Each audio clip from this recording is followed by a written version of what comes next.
Morning students, online classes में आपका स्वागत है। अब तक की क्लासेस में हम पढ़ चुके हैं अपवर्तनांक तक। आज हम पढ़ेंगे पूर्ण आंतरिक परावर्तन। आज का जो टॉपिक है वो है पूर्ण आंतरिक परावर्तन। पूर्ण आंतरिक परावर्तन। पूर्ण आंतरिक परावर्तन हमें शब्दों का मतलब निकालना है। पूर्ण मतलब पूरी तरह से, आंतरिक मतलब अंदर, परावर्तन मतलब क्या बताया था चैप्टर के स्टार्ट में ही पढ़ा था सबसे पहले। परावर्तन मतलब वापस लौटना। तो पूर्ण आंतरिक परावर्तन पूरी तरह से अंदर वापस लौटना क्या कहलाता है? पूर्ण आंतरिक परावर्तन। तो देखो पूर्ण आंतरिक परावर्तन होता कैसे है। इसमें कई शब्द आएंगे, वह शब्द हमें याद रखने हैं। तो देखो पहली बात तो पूर्ण आंतरिक परावर्तन अपवर्तन पर आधारित घटना है। इसमें परावर्तन शब्द है, लेकिन याद रखना है यह अपवर्तन पर आधारित घटना है। अपवर्तन होने के बाद ही पूर्ण आंतरिक परावर्तन होता है। तो पूर्ण आंतरिक परावर्तन कहते किसे हैं? तो देखो जब प्रकाश की किरण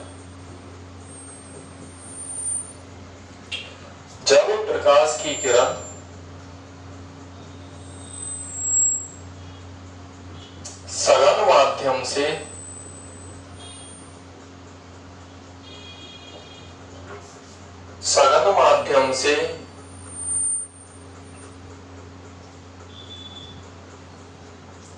विरल माध्यम में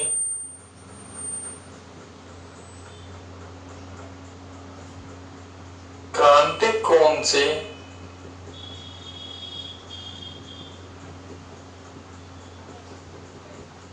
अधिक कोण पर आपतित होती है।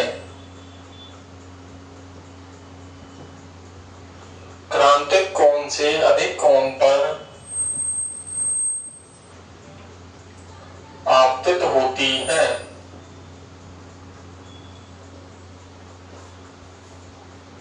तो उसे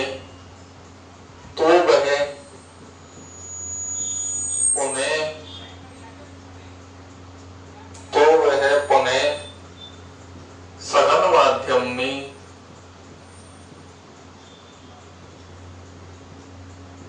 लौट आती है।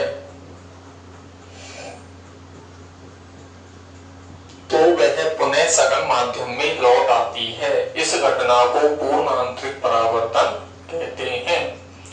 अब देखो परिभाषा से तो हमें कुछ समझ में आया नहीं, लेकिन इसमें एक चीज याद रखनी है कि प्रकाश की किरण कौन से माध्यम से कहाँ जाएगी? सघन माध्यम से विरल माध्यम में। देखो जैसे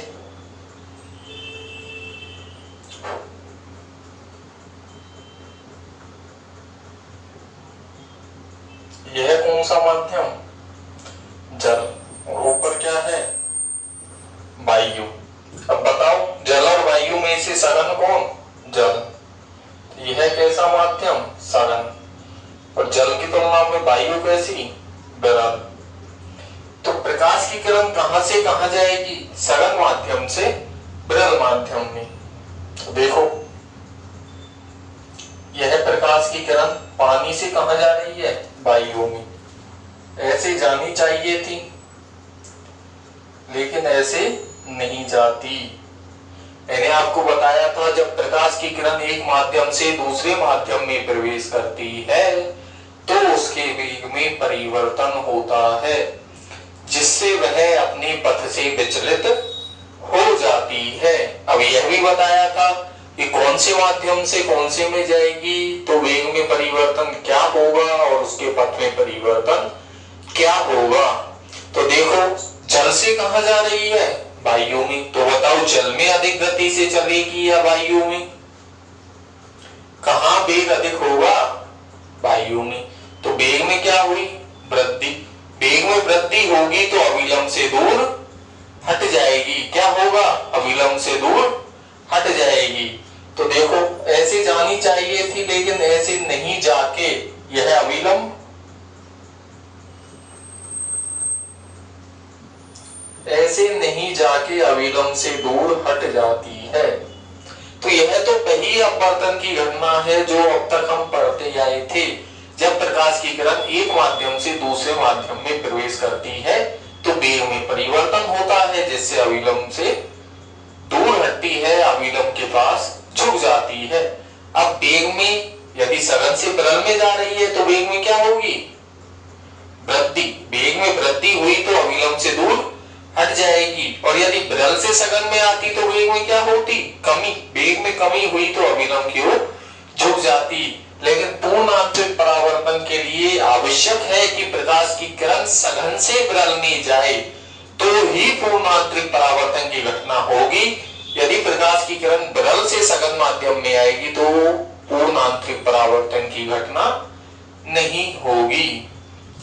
ध्यान रखना है कहां से कहां जाएगी? सघन माध्यम से विरल माध्यम में। तो देखो पहली घटना तो यही है, प्रकाश की किरण सघन माध्यम से विरल में गई, वेग में वृद्धि हुई तो अविलंब से दूर हट गई।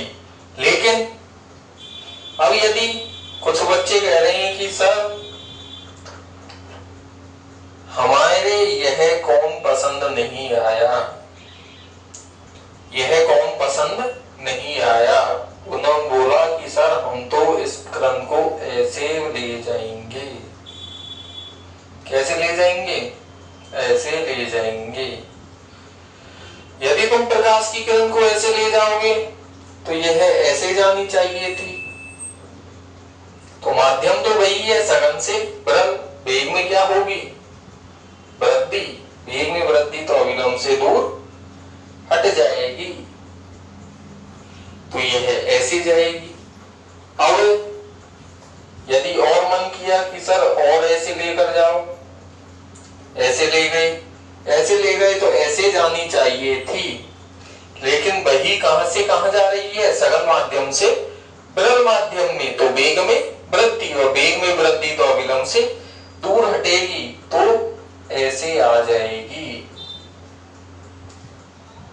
यहां आ गई। जितनी अधिक कोण पर, जैसे जैसे हम कोण का मान परिवर्तित करेंगे वैसे वैसे अपवर्तन कोण का मान भी परिवर्तित होगा। यह किरण यहाँ पर थी तो यहाँ अपवर्तित हुई। यदि आप आपतन कोण का मान परिवर्तित करोगे तो अपवर्तन कोण का मान भी परिवर्तित होगा। तो ऐसे आपतित की तो यह किरण कहाँ आ गई? यहाँ। अब ध्यान रखना है, इसको बोलते हैं हम क्रांतिक कोण। यहाँ एक शब्द आया था परिभाषा में, क्रांतिक कोण।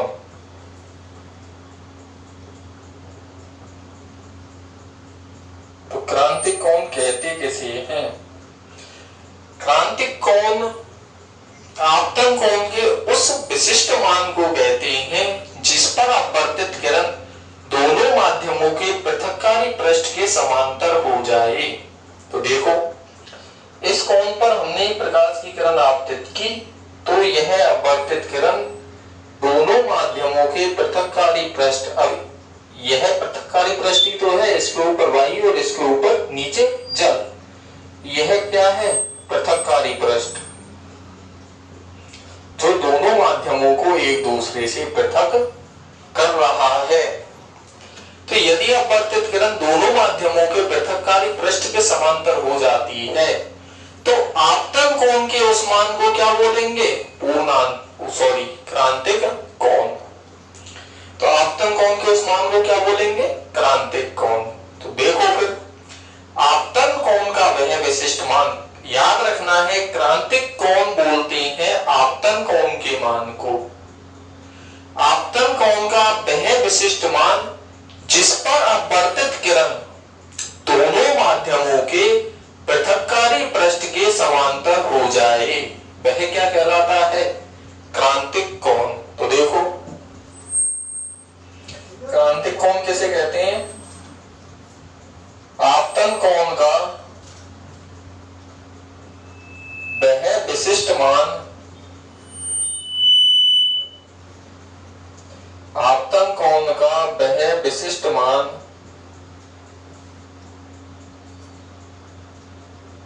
जिस पर अपवर्तित किरण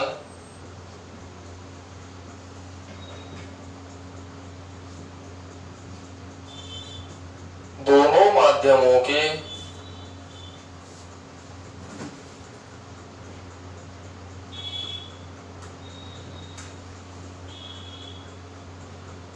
पृथक्कारी पृष्ठ के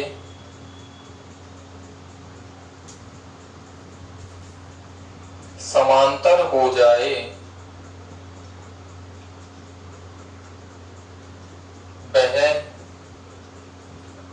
क्रांतिक कोण कहलाता है।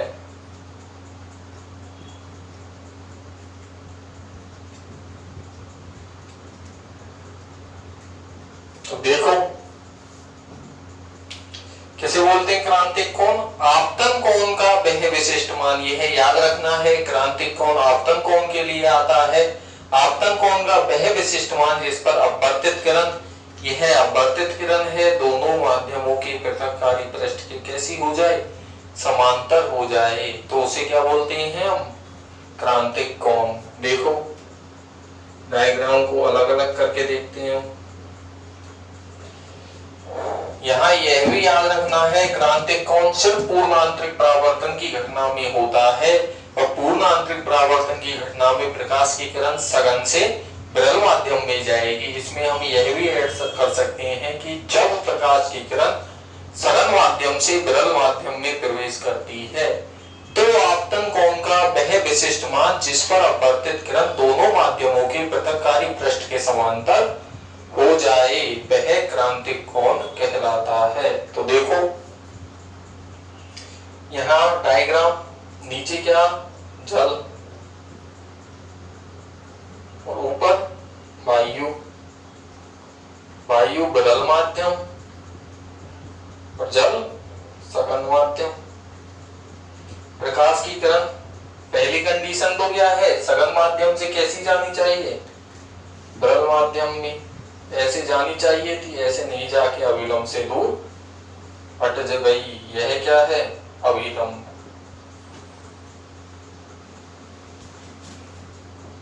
यह क्या है?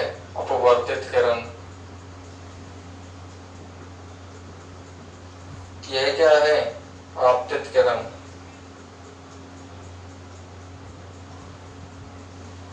और यह क्या है? पृथक्कारी पृष्ठ।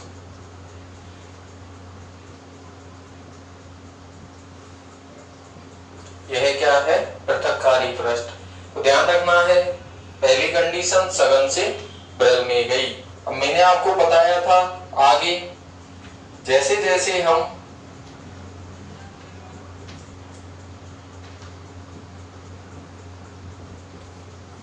आपतन कोण का मान बढ़ाएंगे, अपवर्तन कोण का मान भी बढ़ेगा, परिवर्तित होगा।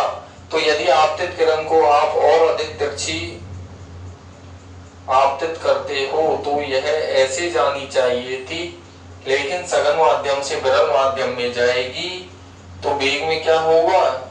वृद्धि, तो अविलंब से दूर हट जाएगी, तो दोनों माध्यमों के पृथक्कारी पृष्ठ के समांतर हो जाएगी।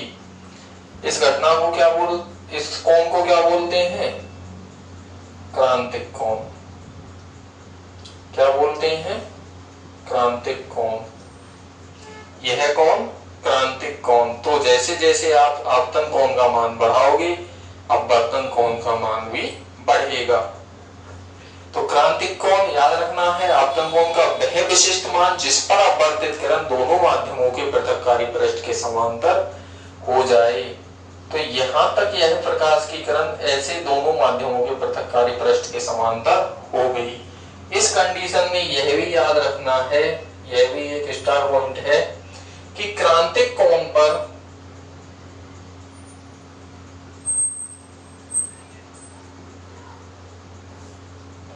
अपवर्तन कोण का मान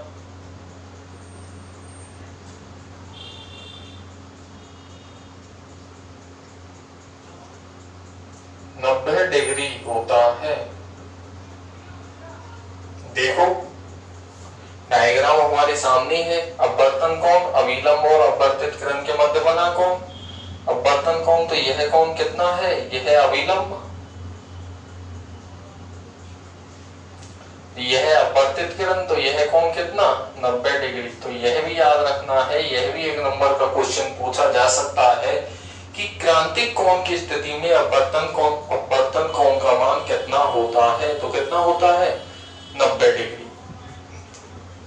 फिर से देखो, प्रकाश की किरण कहां से कहां गई, सघन माध्यम से विरल माध्यम में, सघन से विरल में गई, वेग में वृद्धि, अविलंब से दूर।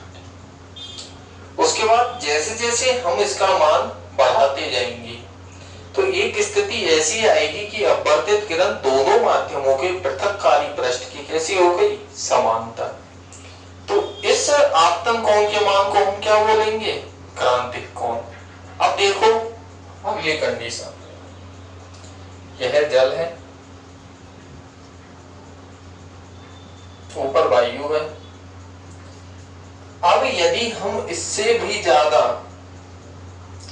कोण पर इसको आपतित करा दें, यदि हम क्रांतिक कोण से भी अधिक कोण पर इसको आपतित करा दें, यहां से भी ज्यादा हमने और ऊपर आपतित किया तो अविलंब से और दूर हटेगी, तो वापस इसी माध्यम में लौट आएगी। यहां तक तो अपवर्तित हो ही गई, यहां तक तो अविलंब से दूर हट ही चुकी है।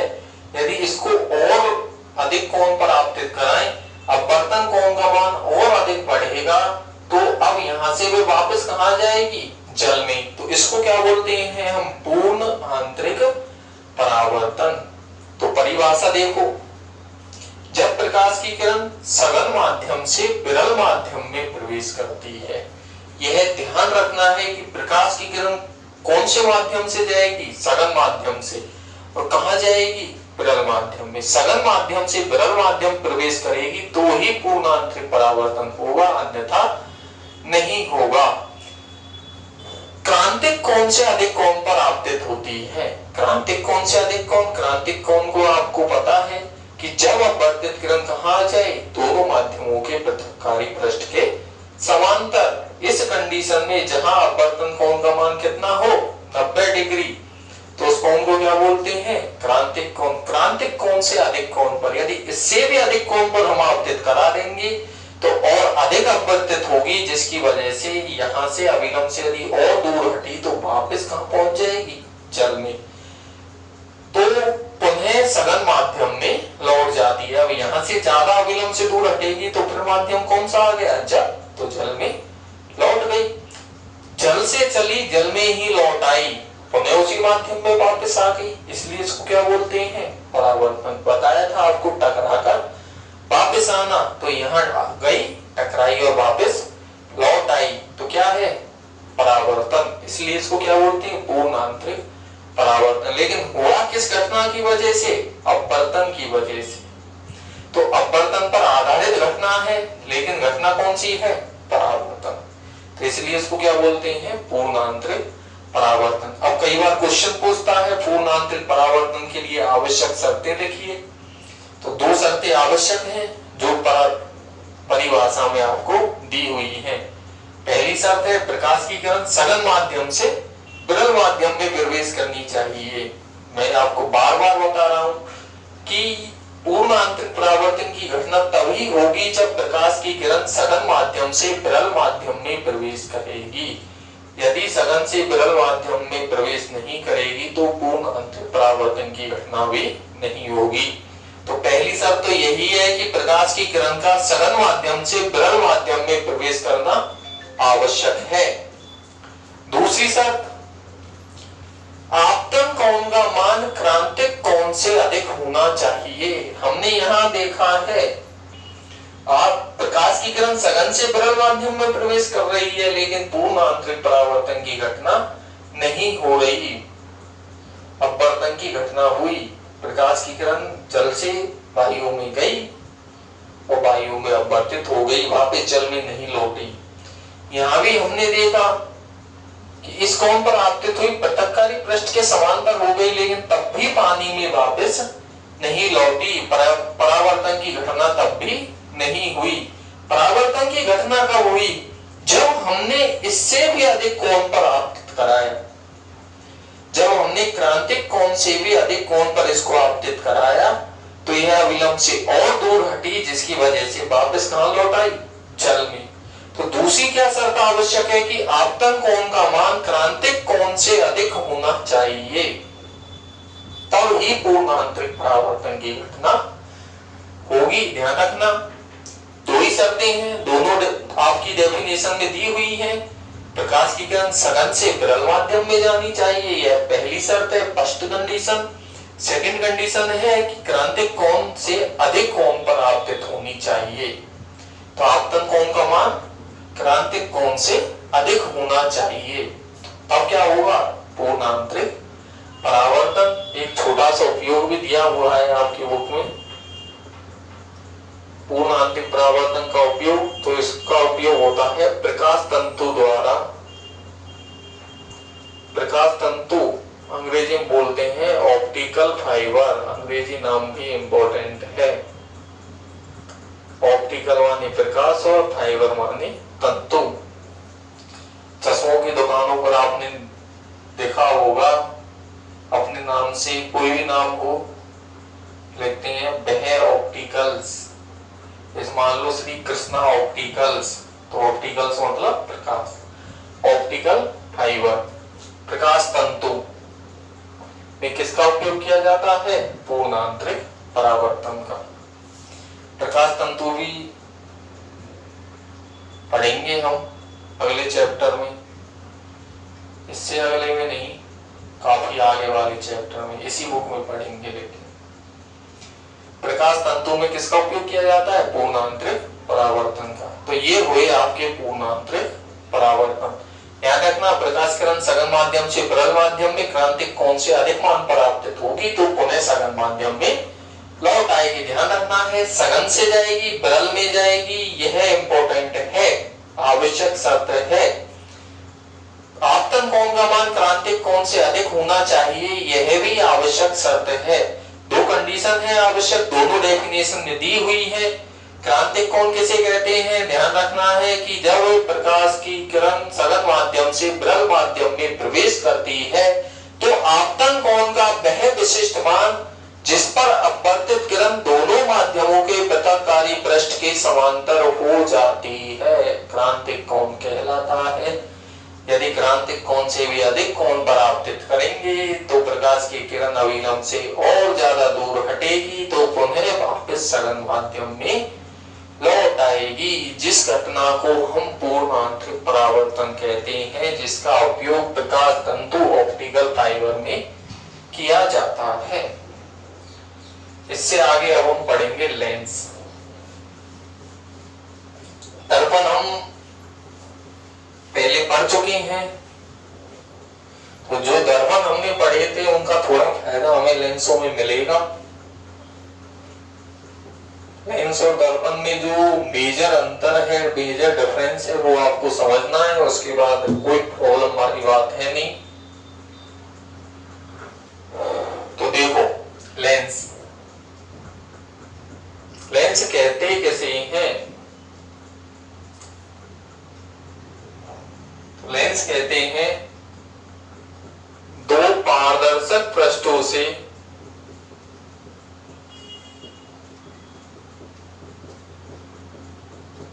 घिरा हुआ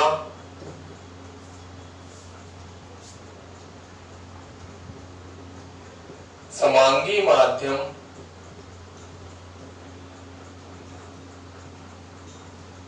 जिसका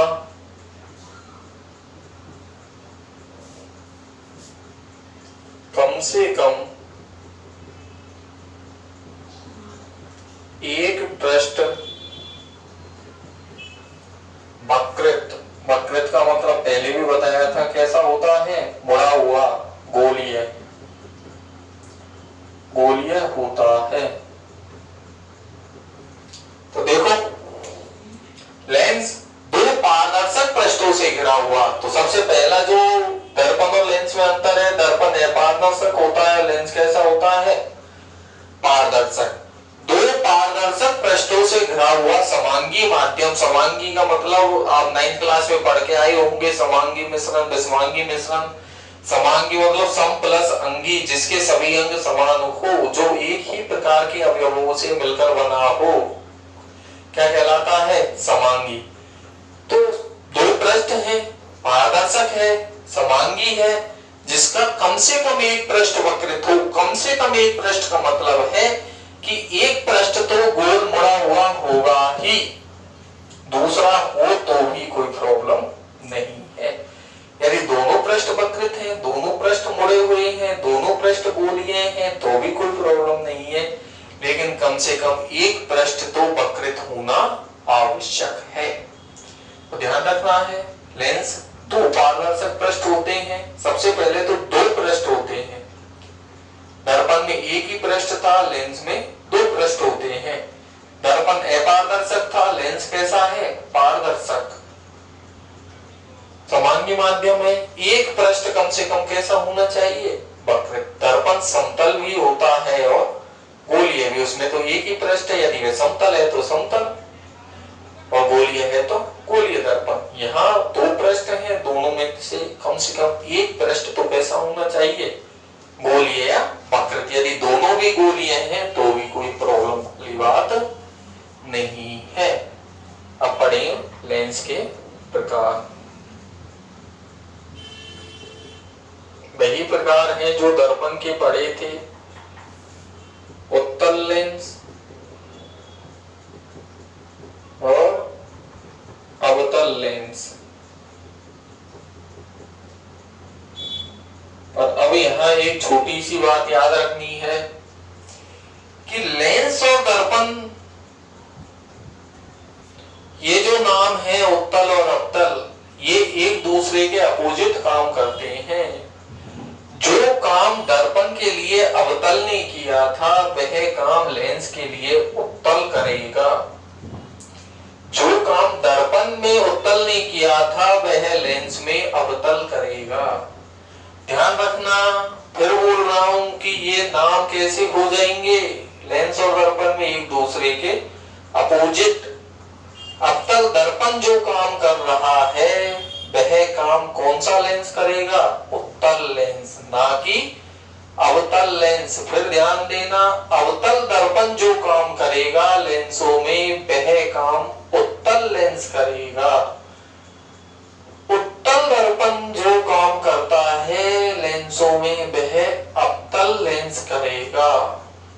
तो अवतल दर्पण की जगह उत्तल लेंस, अवतल दर्पण जैसा काम कौन करेगा?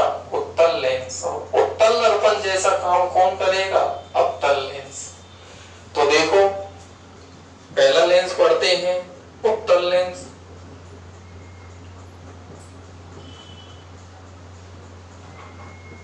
उत्तल लेंस की परिभाषा होती है, वह लेंस जो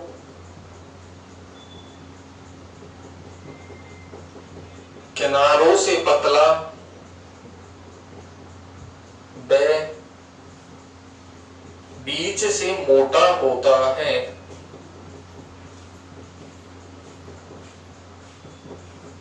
उत्तल लेंस कहलाता है। किनारों से कैसा? पतला और बीच से मोटा, ऐसा। किनारे पतले और बीच मोटा, कौन सा लेंस कहलाएगा? उत्तल लेंस। किनारों से पतला और बीच से मोटा, किनारे पतले हैं, बीच मोटा है, कौन सा लेंस है? उत्तल लेंस। इसको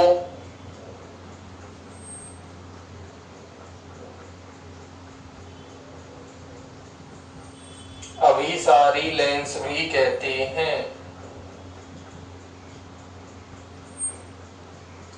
क्यों कहते हैं? क्योंकि यह जो दर्पण में पड़ा था वही है, प्रकाश किरणों को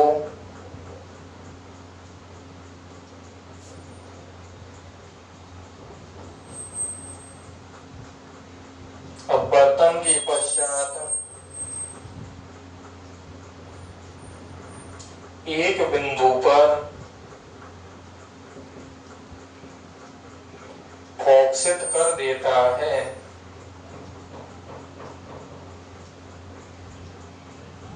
ध्यान रखना है, बताया था अवतल दर्पण जो काम करेगा, करता था, जो हम पढ़ चुके हैं, वह कौन करेगा? उत्तल लेंस। दर्पण में हमने अवतल दर्पण को अभिसारी बोला था, लेकिन लेंस में कौन से को बोलेंगे? उत्तल लेंस को। तो उत्तल लेंस कैसा लेंस? अभिसारी, क्योंकि प्रकाश किरणों को अपवर्तन के पश्चात एक बिंदु पर क्या कर देता है? अवक्षित कर देता है। कैसे करता है वो भी हम आगे पढ़ेंगे। दूसरा अवतल लेंस,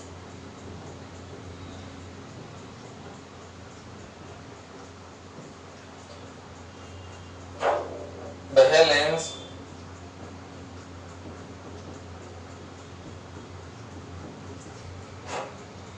जो किनारों से मोटा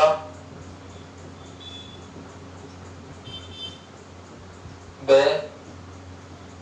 बीच से पतला होता है।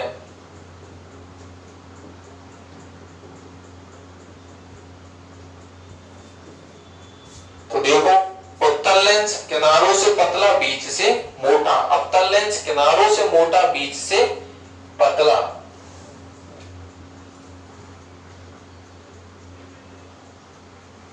किनारे कैसे? मोटे, बीच पतला। यहाँ किनारे पतले और बीच मोटा। तो अवतल लेंस वह लेंस जो किनारों से मोटा और बीच से पतला होता है। कौन सा लेंस कहलाता है? अवतल लेंस। इसको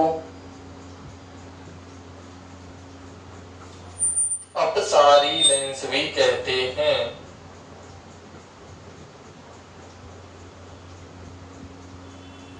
इसको अपसारी लेंस भी कहते हैं, क्योंकि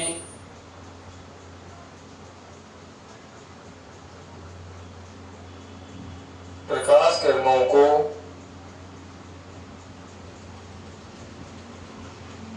अपवर्तन के पश्चात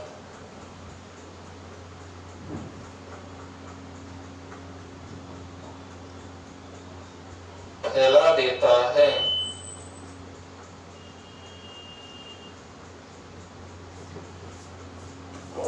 तो याद रखना है, उत्तल लेंस वह लेंस जो किनारों से पतले, बीच से मोटे। अवतल लेंस वह लेंस जो किनारों से मोटा और बीच से पतला।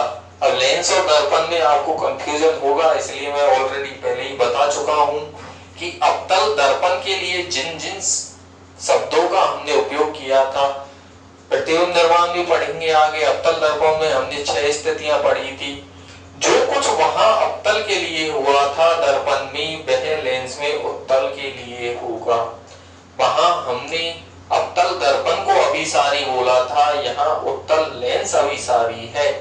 वहां हमने प्रतिबिंब निर्माण की 6 स्थिति अवतल दर्पण के लिए पढ़ी थी, यहाँ उत्तल लेंस के लिए पढ़नी है।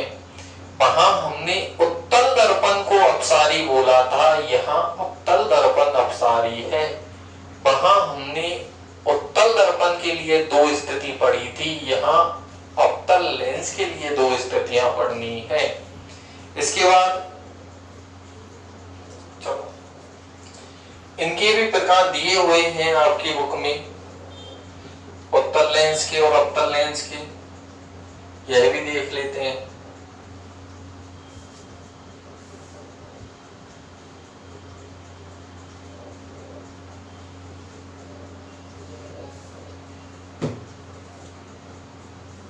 उत्तल लेंस के प्रकार, ये 3 प्रकार के होते हैं। देखो, उत्तल शब्दों से ही आपको पता लग जाएगा कि वह क्या कहना चाहता है। उत्तल, उभय प्लस उत्तल। उभय मतलब दोनों, उत्तल मतलब उत्तल, जिसके दोनों पृष्ठ उत्तल हो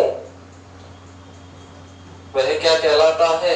वह उत्तल। दोनों पृष्ठ उत्तल हो वह उभय उत्तल।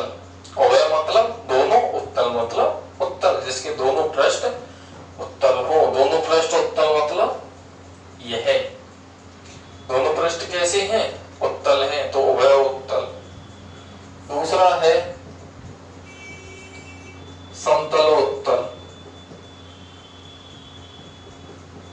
समतल प्लस उत्तल। समतल मतलब समतल, एक पृष्ठ समतल तथा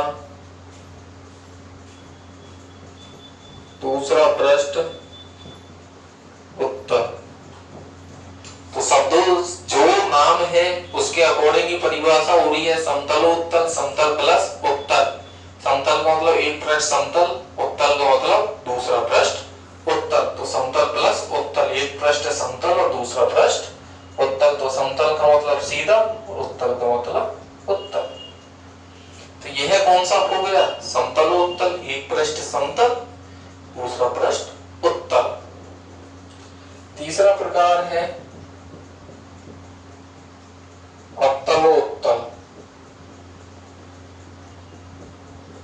अवतलोत्तल मतलब एक पृष्ठ अवतल और दूसरा पृष्ठ उत्तल। अवतल प्लस उत्तल।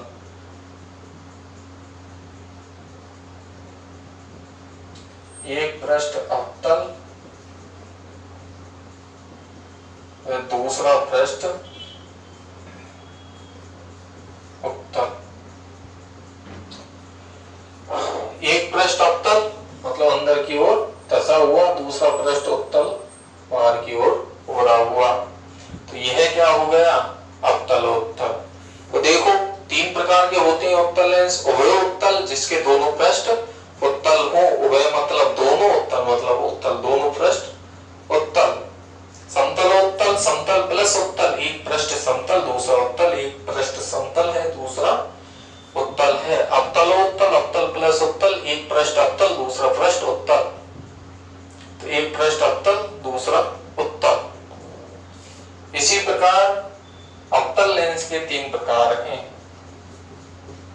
इनकी परिभाषा यही है जो नाम है। उभयोत्तल ऐसा उत्तल लेंस जिसके दोनों पृष्ठ उत्तल हो।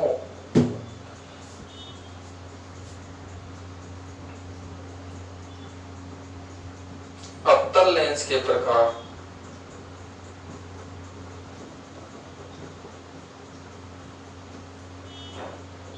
पहला है उभाअवतल।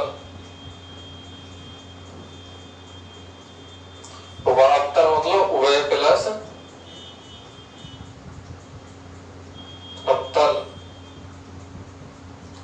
दोनों पृष्ठ उत्तल हो।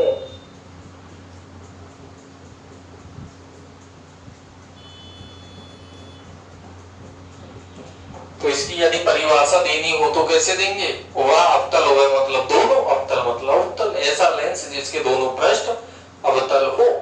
कौन सा लेंस? उभय अवतल। दोनों पृष्ठ अवतल मतलब अंदर की ओर धसे हुए, दोनों पृष्ठ अंदर की ओर धसे हुए। दूसरा है समतलावतल। समतल प्लस अवतल, एक पृष्ठ समतल व दूसरा पृष्ठ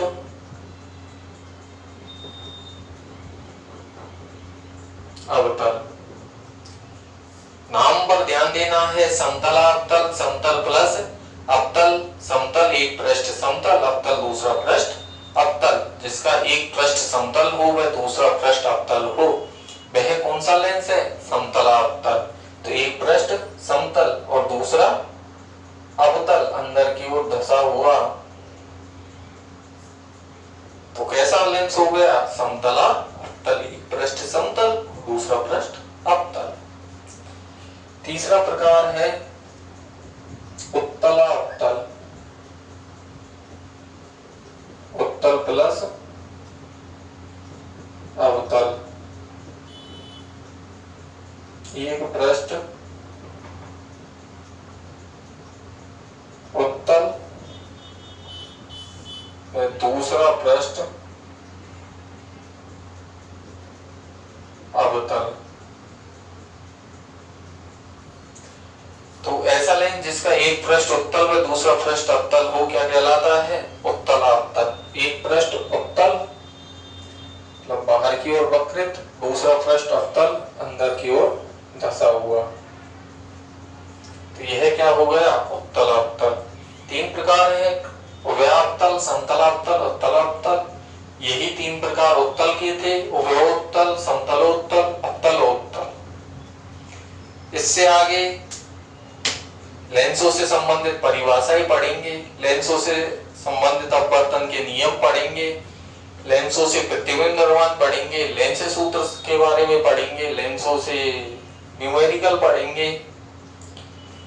हमसे लगातार जुड़े रहें। धन्यवाद।